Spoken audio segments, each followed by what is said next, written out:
Welcome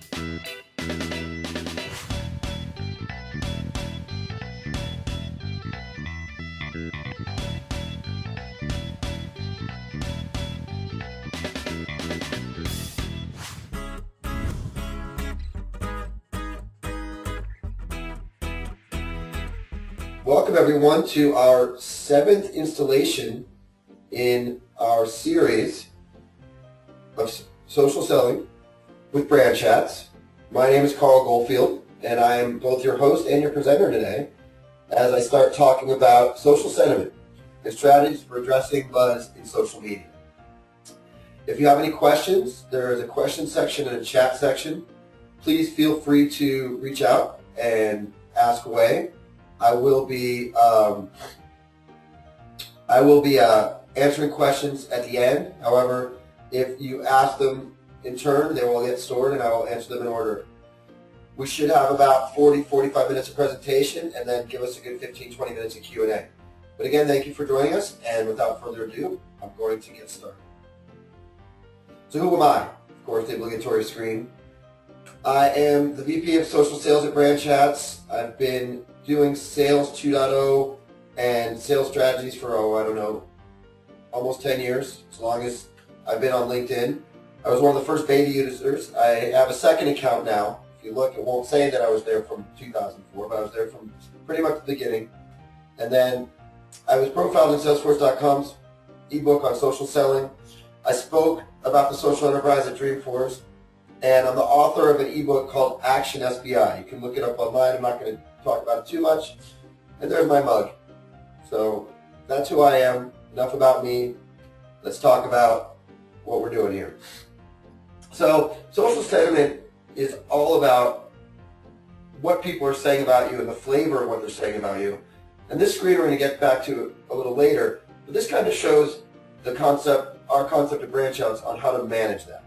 Like I said, we'll talk about this more in a little bit, but for now, let's talk about online reputation. For some of you, this might be a refresher, but I want to talk about the 3 flavors of sentiment. You have positive sentiment, which is when people or communities are saying good things about you, when people are talking about you and there's buzz and everybody loves you and everything's great.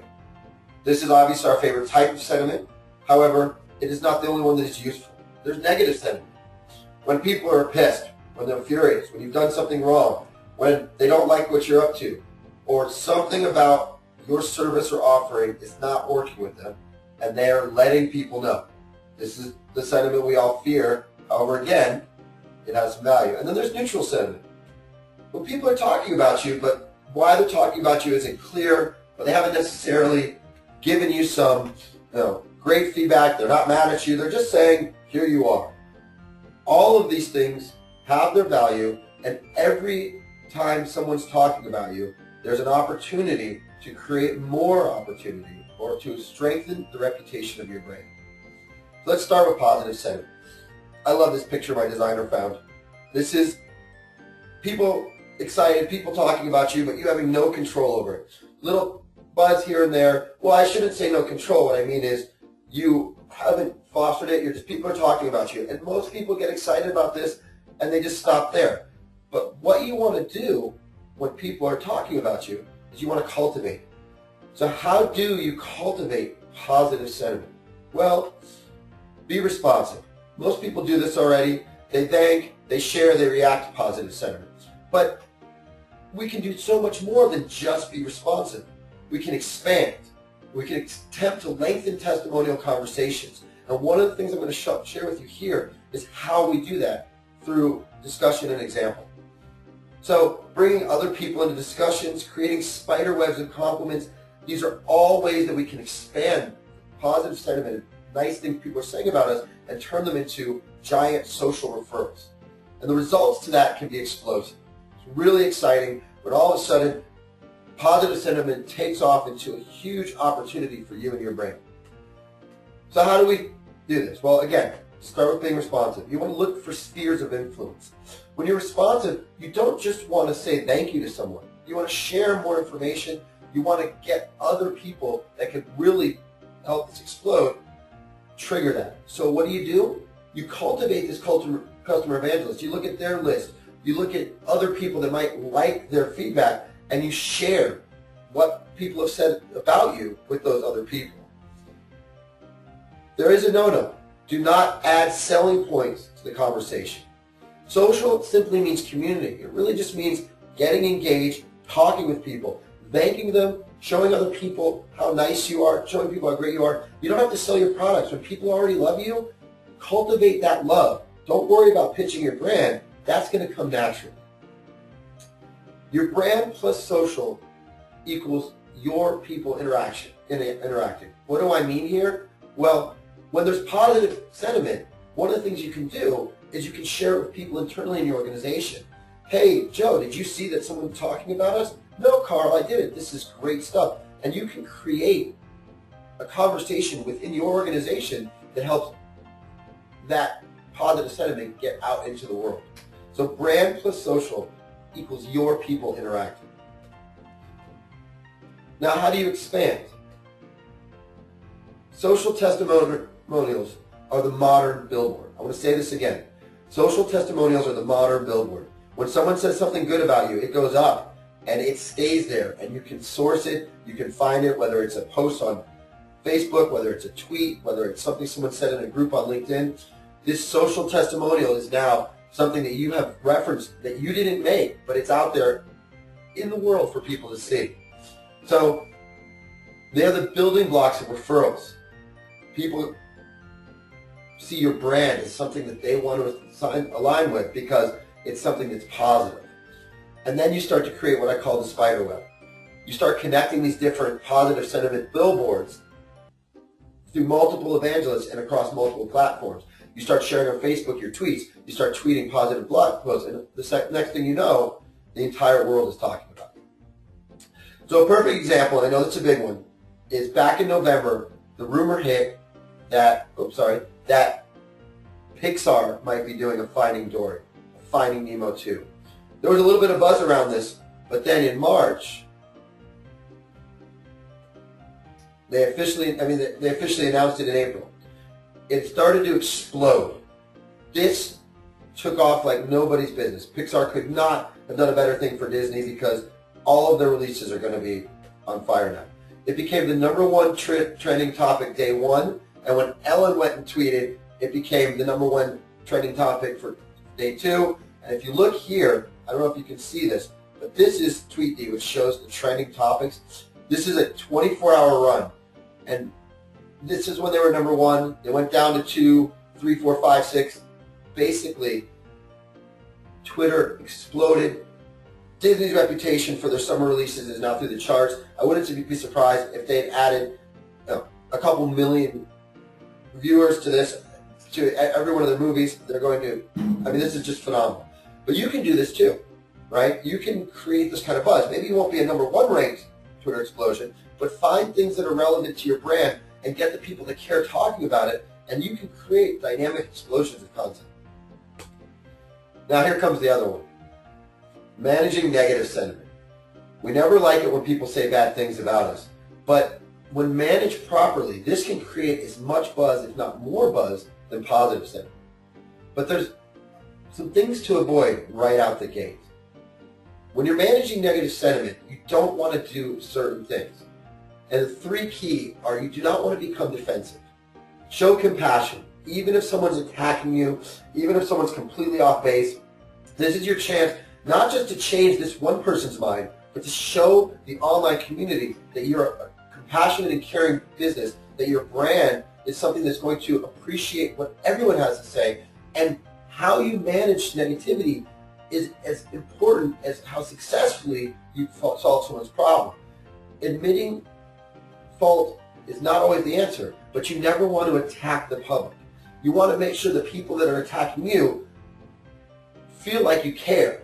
And if you can, accept all views. It doesn't mean you have to agree with them, but hey, listen, I appreciate that you're upset. What can we do to help? How can we fix this? Showing that you walk through the social network and the social sphere with a positive image of what you should be doing carries as much weight as whether or not you solve the problem. But at the same time, don't admit fault unless it really is your fault. There's no need to pander. There's no need to bend over backwards when someone doesn't deserve it. Just fix problems when you can and admit when you can't, and it'll go a long way. Turning things around isn't just about solving problems, but about showing the people that see that someone's upset how you solve problems. So solve your problems publicly. Admit that you have problems and fix them. You'll be amazed what this does.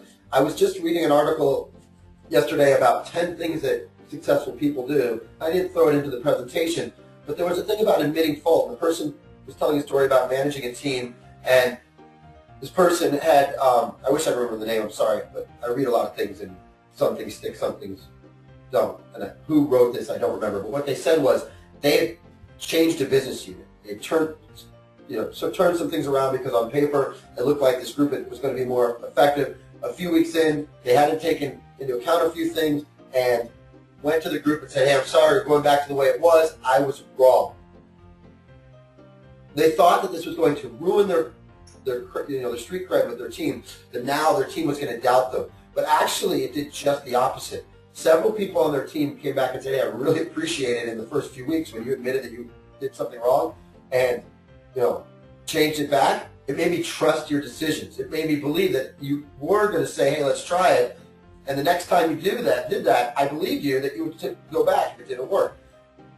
Solving your problems, admitting your fault, and then doing something about it turns things around faster than anything else you can do. Share that service experience with the community that saw the negative sentiment. Now, the next thing you want to do when managing negative sentiment is blend problem solving with greater understanding. Learn from your mistakes and then share that learning, whether it's with a blog post, whether it's just following up on Twitter. But, take negative sentiment and turn it around by helping your company grow, helping your service team grow, and helping your relationships with your clients grow. Work with the people that have concerns to alleviate their concerns. And then what's going to happen is you're going to convert that angry mob into a happy team of evangelists. Now, people don't always believe that this can happen, that when you turn things around, people are going to share. Angry people are always angry. People that have problems aren't going to be turned around, but I'm actually going to show you a very simple example from one of my clients, Flip Builder, who actually did this. And I'm sorry, I'm a little ahead here, but I'm showing you a few more points here, and then I'm going to jump into it. Sometimes people can't have their needs met urgently. You're going to see in this example that we weren't as responsive as we could have been. They hit us up on a Friday. We weren't available to get to it right away, but we helped in an honest manner. We worked hard to fix their problems, and then it turned around. So here was a young lady who had bought our product, and we had been posting on Facebook, and she thought that we were available. Fortunately, our support team was gone for the weekend. It had been, a social media guy posting, and when I let her know that, she was great, but then another day went by, and she really needed our product to work, and nothing was working. And she was very upset. She was blasting on Facebook. I'm showing you 2 examples. There was about 10 others. Some of them weren't as nice as these. Basically, what she said to us was, listen, I need this. You're not helping. I'm mad. And there was 15 posts on our Facebook page, tweets everywhere. Everything looked horrible. We went in, and we fixed the problem. We said to her we were sorry. We didn't ask her for this. We just figured she would go away once we fixed the problem. But she turned it around, and she told us, she said, we're a great product that's given our company new ways to communicate with our clients. She's converting her product catalog. She was very happy. And then she went on to say that the 2 people that helped her gave wonderful service and respond to questions. This was a complete 180. I believe this was 2 or 3 weeks ago. In those 2 or 3 weeks, we've had about 3 or 4 referrals come from this lady. She keeps talking about us. This was more valuable than anything else we did on Facebook in the month of March. And we didn't even do it. She got pissed at us. All we did was fix the problem. We didn't even do it in a timely manner. We were just honest and transparent throughout. And this is the appreciation we got. So when you see negative sentiment, don't necessarily look at it as a bad thing. Look at it as an opportunity to show the world how good you are at solving problems. Next, we're going to talk about neutral sentiment. And this is really the tough one. The reason I say this is the tough one is neutral sentiment is when someone's talking about you, but they're not really saying anything good or bad. There's no flavor. They're just announcing, hey, there's existence here. There's a company here. I'm associated with this company. I think this company exists, or I want to know more about this company. But they're not saying, I like you or I don't like you. So what do you do with this? The first thing you want to do is you want to research your audience. You want to understand who's talking about you and what makes them tick. If you're going to try to change neutral sentiment, you really want to understand who you're dealing with and why they're talking about you, right? Then you want to do something extraordinary and see what happens. This is the crux of managing neutral sentiment. I've got a couple examples I'm going to show you that are very extreme. The key is, if you can do something extraordinary for someone, they will always remember it. The story will last longer than your brand. They will appreciate the people around it and the people that did it, and you'd be surprised at the amount of buzz you can create by doing the simplest thing. And what your goal is changing a regular old comment to positive feedback. You want people that have said something about you that didn't have any flavor or power to turn around and say, you are the coolest thing on earth. And it might seem extreme, but I'm telling you, it doesn't take much to do this. And frankly, these examples I have seem extreme, but everyone out there, every brand out there can do something like these two examples. The first you may have heard of or not. It's Morton Steakhouse. So Peter Shankman is a pretty big name in the social media world. He's a social media guru that's 110,000 followers, really positive guy. Made a joke when he got on a plane how much he wishes he could have a Morton steak when he got back to Jersey. He was joking. He was landing too late to get to the steakhouse. And what did Morton's do? They found this tweet, and they had a guy show up. This young man right here showed up with his order. They did a little research, figured out what he orders on the regular. He's a big-time Morton's customer, and they brought it to him, was waiting for him when he landed. They didn't warn him. They didn't tell him. This little act of driving a guy down to this prolific social media guy, they did their research, they figured out who he was, and they went down and brought him a steak. It was covered by Time, Forbes, Business Insider, dozens of news sites. It was a trending topic on Twitter for 2 days. It was explosive. This happened, I believe, the beginning of August. There's people still posting about it at the end of August. It just went on and on, the amount of press Morton's got from this. And I guarantee that the reach of this was, in the millions. But not only that, more people went to Morton's because it created good sentiment for their brand. The next one I want to show you, I actually have to take you to, so bear with me for a sec. I'm going to jump over, and I'm going to play a little video here for everyone. Hopefully my sound works. But this one was called KLM Surprise. I'm not sure if you guys know who KLM is. KLM is a airline, international airline based out of the Netherlands, and they decided they wanted to do something for their passengers. And what they did was unbelievable. I'm going to let them tell you. If someone can comment or let me know if you can hear the audio, I'm going to give this a shot here and see how it goes.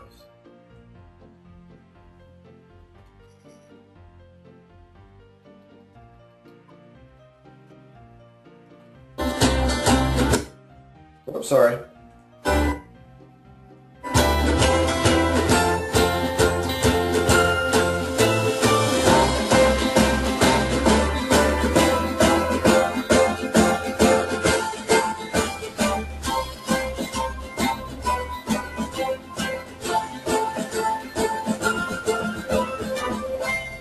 Welcome to KLM Surprise.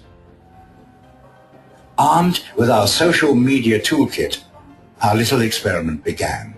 First job, find KLM passengers who had checked into their flight via one of KLM's 4 square locations or left a message through Twitter. Second job, search their social profiles. Get to know them as well as you can to think of a personalized gift. Third job, hunt them down and deliver the gift. After several weeks of handing out little gifts, a few things became apparent. In the age of social media, doing something that creates a real smile on somebody's face is much cooler than attaching a smiley face. But most importantly, it seemed that indeed an airline could use social media to both surprise and make a small difference to a passenger's day. And we're not just guessing, we know, because they told us, and their friends, massively.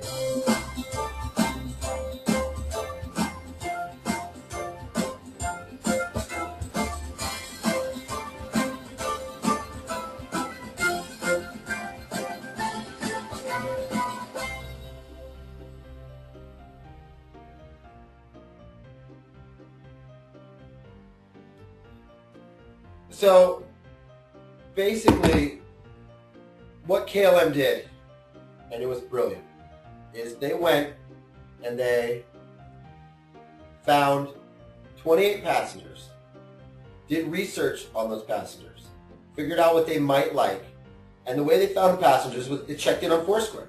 I mean, this is easy stuff. You could just as easily see when someone was at your restaurant, see when someone is, near your something that's important to your brand. There's a lot of things you can do, but basically they researched these 28 passengers and they went while they were waiting for their flight and gave them a present. That was it.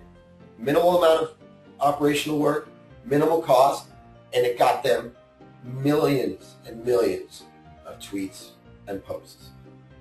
It is these little things that I mean when I say extraordinary. It takes some creativity. It takes thinking about your customers and your brand. It takes doing things that are going to create buzz, but this is the key to the power of social media. This is the key to the power of managing neutral sentiment, is if you can do something extraordinary, people are going to talk about it expansively. If you can tell a story that excites people, you're going to find that those same people are going to share that story again and again and again. And I just love the KLM Surprise one because, honestly, I've been sitting in the airport waiting for a flight, tired, groggy, irritated, and if someone had showed up with a headset or a DVD player or even a mocha, right? I mean, I would have completely tweeted about it. I would have been like, KLM just gave me this. It's unbelievable. And that kind of comment would have spiraled because people would have retweeted that. Wow, that's cool. Wow, that's cool. And the next thing you know, you've created yourself a little viral explosion. So this is something that is definitely of the three that is the most challenging to do because it involves creativity and it creates it involves creativity and it involves research. But it's easily of the three the most valuable one to put your resources into. Obviously, you need to manage positive sentiment and look for ways to get people that are excited about your brand to go a step further and talk more about your brand or get other people to share about your brand. Obviously, you want to turn around negative sentiment and you want to do it publicly so that people see that you're a good company with a good heart. But taking neutral sentiment, taking people that are just saying how much that they know you exist and how much they, and that they're aligned with you, taking that and changing it to you're cool can be the best form of sentiment. There's another example that came from an earlier web session that I'm just going to share, which was Oreo pretty much hijacked the Super Bowl commercial timeline on Twitter, on Facebook, everywhere. When the power went out during the Super Bowl, I don't know if you guys all know this or not, but the power went out during the Super Bowl this year, they quickly created an ad that said, you can dunk in the dark. It took a minute. They took that moment, call it negative sentiment, call it neutral sentiment, either way, but they creatively took it and said you can still dunk in the dark, and the thing went viral. It exploded all over Facebook and Twitter. Everyone was sharing it. It was hilarious. And all they did was pay attention to an event, not even sentiment about their brand, but an event and sentiment about a brand. Everyone's like, oh, it's dark, the power went out, the power went out, the power went out. Bang. They make a joke, and it gets them views. So there's a lot of different ways to manage sentiment online. There's a lot of different ways to look at how you can create positive sentiment through the three variables, already having positive sentiment, neutral sentiment, negative sentiment. Now, you might be wondering, how do you find out what people are saying about you? Well, you can look at Twitter feeds, obviously, but this is what BrandChats does. We actually monitor social media. We monitor everything anyone's saying about a brand and anything related to that brand. We take that and we visualize it, and then we integrate it with your other systems so you can manage it. So it starts with having a command center, a place where you can see how people are talking about it. I'm not going to go into a lot about our product, but in general, when you're monitoring social media, you want to have an organized and structured way to see what's going on. It is essential that you can organize data in a manner that is quickly visible to see when people start talking about you, if it's positive, neutral, or negative, as well as how much of a heat cluster it creates, how many other people it could affect, and how you can, through doing small things, trigger explosions of positive feedback. Then you want to be able to make it visible to the people that need to get involved. Through alerts, through email, SMS, notifications, and other systems, you really want to get out there and make sure that the people in your organization that need to be talking about this are responding and managing these problems or these positive mentions that are going on. Then you want to integrate it with all of your other systems. You don't want to just have one person doing this. You don't just want to have a social media guru. You want to look at this like an IBM or like a KLM. You want groups of people out there managing your brand and managing the reputation of your brand online. So you want to integrate it with your CRM, with your customer service tools, your help desk tools. You want to integrate with your automated communication systems, whatever you're using to communicate, or internally and externally, you should be integrating with your social media strategy. And then managing that activity and making it traceable, so you can continually look at how you were doing, and like I say in other things, look at the business intelligence of your social networks, use that to make it actionable, and create actionable social business intelligence. So it looks like I went a little bit faster than planned, and we are done, people. I mean, that is everything I have to share with you today. I'd love to hear some questions. If anyone has anything they want to ask me, I'd be happy to answer any questions and go from there. So please feel free. So the first question I have is, how do you turn neutral sentiment into a positive mention? I'm trying to decipher this a little bit because it's long. How do you take neutral sentiment and make a positive mention if you don't have a large budget? Good point. I mean, KLM didn't spend a lot of money on their project, but at the same time, they did have a lot of people in their network. They're not a 5-person shop. They're not a 100-person company. They have, obviously, thousands of employees to put a few aside and do that and build that project. Took funds. But let me give you an example. A real example. Again, the company Flip Builder I was talking about, one of our clients, they are running a contest on Facebook. If you've used one of their tools to make a flip book, they take PDFs and they turn them into flipping books. Those pretty little flip books. Basically, if you made one, you can put it on their link to it on the Facebook page, and based on how many likes it gets, you could get $300 in their product. Not a very big promotion, just a very simple little promotion. But what the social team is doing over there is they're looking for anyone that's posted a book online. So it's not positive or negative sentiment, it's neutral sentiment. Anyone that's used the product to post one of the flip books they can find, and then they're reaching out to them and saying, hey, join the contest. Well, they've had about 14 people sign up, and since they started the contest, the Facebook page went from somewhere around 30 or 40 likes to somewhere now around 300 or 400 likes. And it's growing by 20 or 30 likes an hour. No, excuse me, 20 or 30 likes a day? Sorry. But that's phenomenal for something that only had 50 likes to start. So now they're building a brand on Facebook through $300 worth of product and spending a little bit of time finding the people using the product already. It's very, very simple stuff. Next question I have is, what CRM systems do you integrate with? Okay, it's a great question. I'm going to answer this briefly. I'm not going to say your name, but we can talk directly later because I will go into more detail. The way BrandChats is designed is rather unique. We actually integrate with any solution that has an API First, by bringing it into our desktop application, feeds from that application, and then being able to redirect that data back to the CRM. Right now, we already have an example that we can demo for Salesforce, for NetSuite, for Nimble. However, we can do it for anything that has an online API or an open API. We can network with. So the next question is, are there any software programs to manage and automate the sentiment monitoring? Yes, BrandChats is a perfect example. We offer that solution. So we have a product that monitors over 160,000 channels, blogs, forums, social networks, obviously Twitter, Facebook, LinkedIn, and we are constantly looking for data based on whatever that is important to that brand. So if we were BrandChats, we'd be looking at social media monitoring, social business, BrandChats, our competitors, and our program takes that, and every tweet, every status update, everything that goes out there, we analyze the sentiment of it and tell you if it's positive, neutral, or negative. Now, we're not the only one. The things we do uniquely is integrate and the way we deliver that information to you and combine it with other systems. But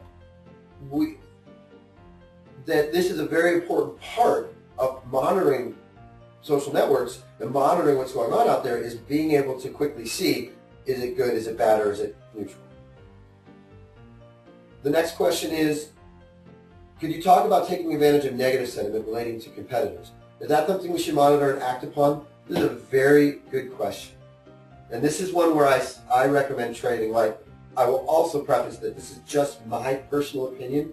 There are a lot of different opinions out there, and a lot of people will tell you a different story than what I'm going to share with you. I think it's important when people are speaking negatively about other brands to offer solutions first, then mention that you have them. So in other words, if someone's complaining about your competitor, I'll give you one of my favorite examples, okay? You're using an iPhone with AT&T, and you've finally gotten sick of how shoddy your service is.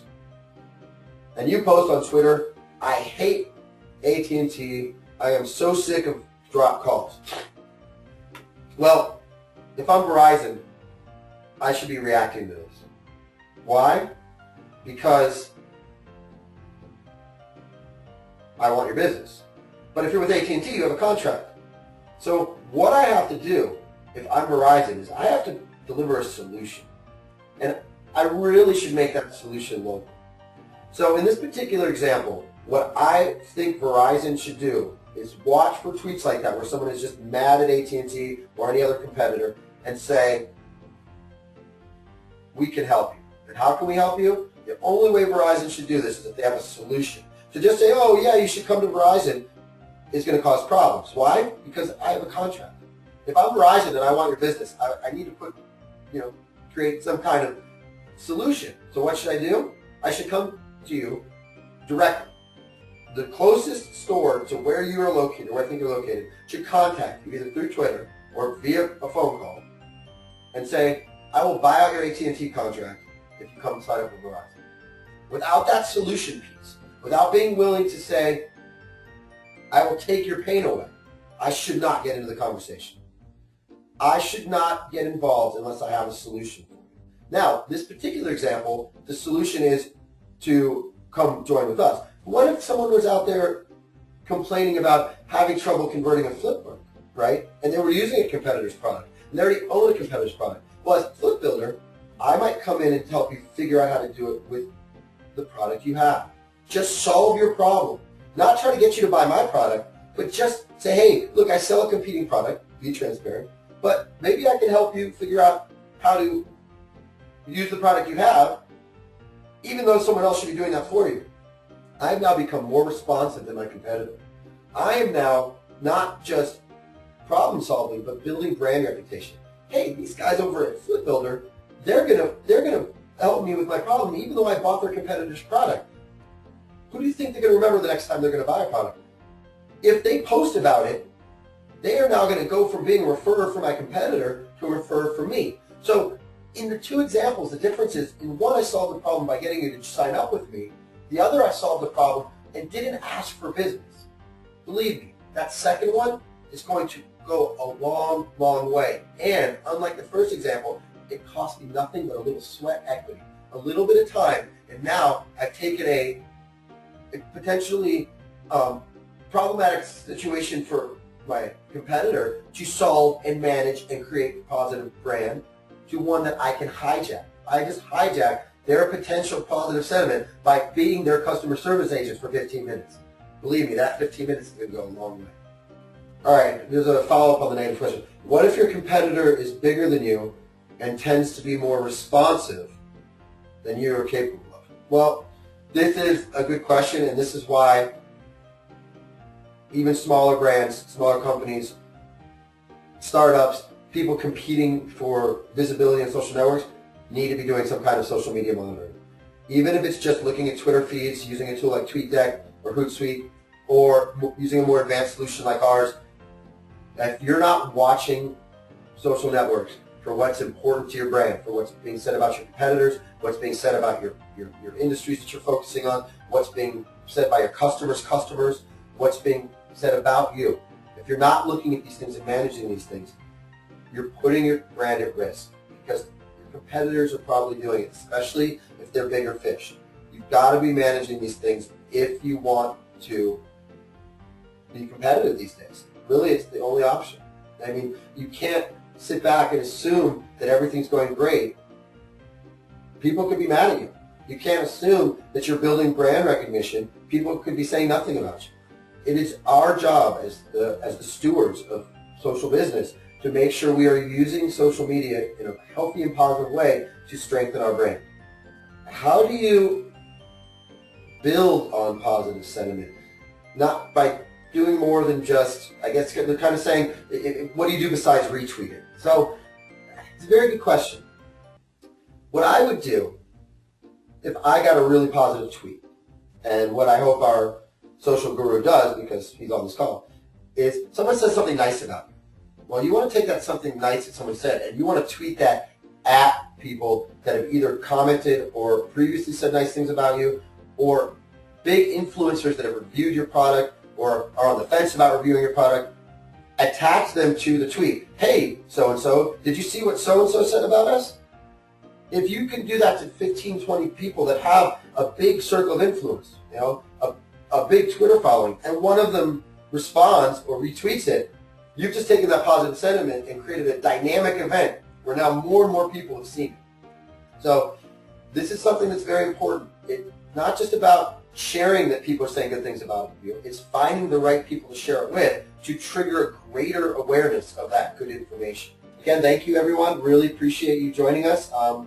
Anyone else that has any questions that they come up later, you can always find me or the question in conversation. And Dan, I'm sorry I didn't mention this earlier, at #BChats. That's #BCHATS. That's where the conversation is going on Twitter about our social business series.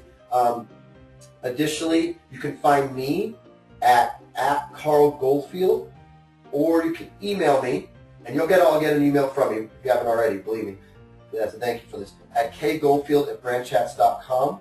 I will be pointing to some reference materials in there. There will also be a recording, hopefully in the next couple weeks, that will be online to repeat this information.